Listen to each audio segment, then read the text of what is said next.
Ainsi, je salue tous les enfants de Dieu partout dans le monde entier, ainsi que tous les Africains et particulièrement les Camerounais, parce que je réside au Cameroun. Je suis Camerounais et je fais cette vidéo à partir du Cameroun. Vous voyez, je vais traiter ou parlant des tabous, des sujets complètement culturels et africains ou camerounais attachés dans ce sens. Ce n'est pas seulement dans le continent africain ou encore dans un pays comme celui-ci dont on pratique soit la culture ou encore les coutumes ou des méthodes complètement traditionnelles ou encore sociables. Dans d'autres continents du monde, d'autres pays du monde, il y a ces pratiques traditionnelles ou encore culturelles ou coutumiers et ainsi de suite, un peu comme partout en Thaïlande ou encore en Asie, ainsi de suite. Vous voyez, des gens qui ont su garder leur culture ou leur coutume. C'est vrai qu'à un certain moment donné, à travers des mélanges, on trouve, selon la Bible, autant de péchés. Vous voyez, tout comme j'avais traité des titres concernant les cultures ou les coutumes ou les traditions africaines, ainsi de suite, parlant des arbres de paix, parlant des jujubes, ainsi de suite, dans certains des pays ou des continents où certains de ces arbres de paix expriment soit le rameau ou expriment même de manière complètement plus excellente, expriment des sapins et certains de ces genres d'arbres de paix qui sont souvent, je peux appeler certains comme celui de la ville, qui ressemble complètement à celui de ces villages, mais qui ressemble à une fleur. Vous voyez, ce sont tous les arbres de paix qui peuvent utiliser à travers, encore pour manifester certains de ces rituels, que ce soit de préférence l'arbre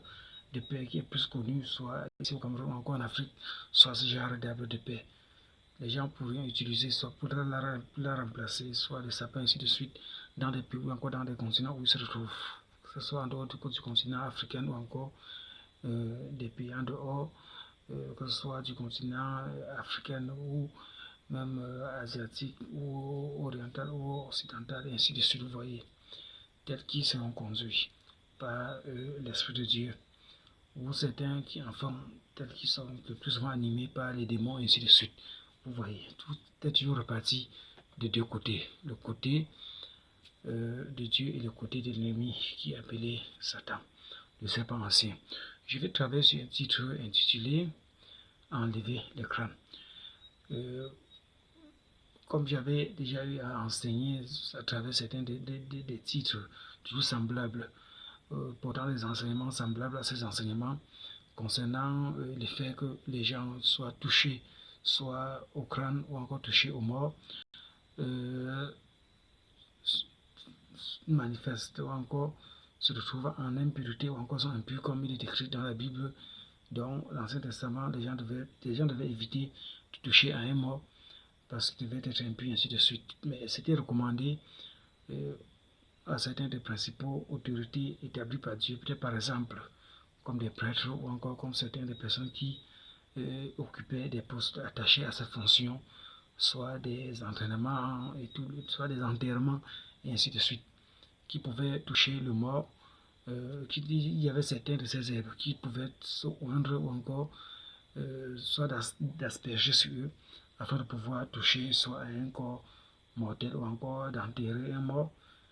soit de se purifier avec cela avant ou après, ou de se purifier avec cela avant et après, et ainsi de suite. Vous voyez, donc n'importe qui n'avait pas le droit de te toucher, tel que cela faisait partie de la loi de l'Éternel par Moïse établie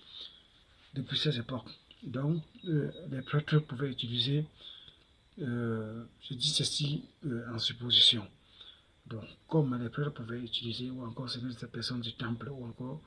du peuple, ou au sein du peuple, pouvaient utiliser pour prendre soin de la personne en ce qui concerne l'impureté, afin de se garder pur, afin d'éviter l'impurité du mort et de toucher le mort, de se purifier avant ou après, et ainsi de suite, afin d'enterrer les morts, et ainsi de suite dans ce sens. Vous voyez, il y avait certaines de ces herbes qui pouvaient être complètement semblables ou encore être du genre d'herbes dont l'Éternel avait conseillé à Moïse qu'il devait utiliser cela sur le peuple afin de purifier tout le peuple, afin qu'il devait descendre et parler au peuple à travers le mont Sinaï, dont le peuple par la suite avait refusé de ne plus l'écouter à cause du grondement de sa voix et les frais, et ainsi de suite. Vous voyez. Bon, dans certains des pays africains, ce sont des herbes qui sont parfois un peu rares et on les trouve plus sur des zones marécageuses, souvent comme ici en Afrique, encore comme ici au Cameroun. Ces feuilles sont souvent un peu larges, un peu du genre des feuilles qu'on trouve souvent sur les mamelons ou qui est appelé à travers mon ennemi de l'ouest, ne pas. Bon, on appelle ce genre d'herbe, selon mon ennemi. Donc, je disais que, comment on appelle ça selon mon ennemi, comme j'entendais m'appeler chaque fois, puisque j'utilisais pour des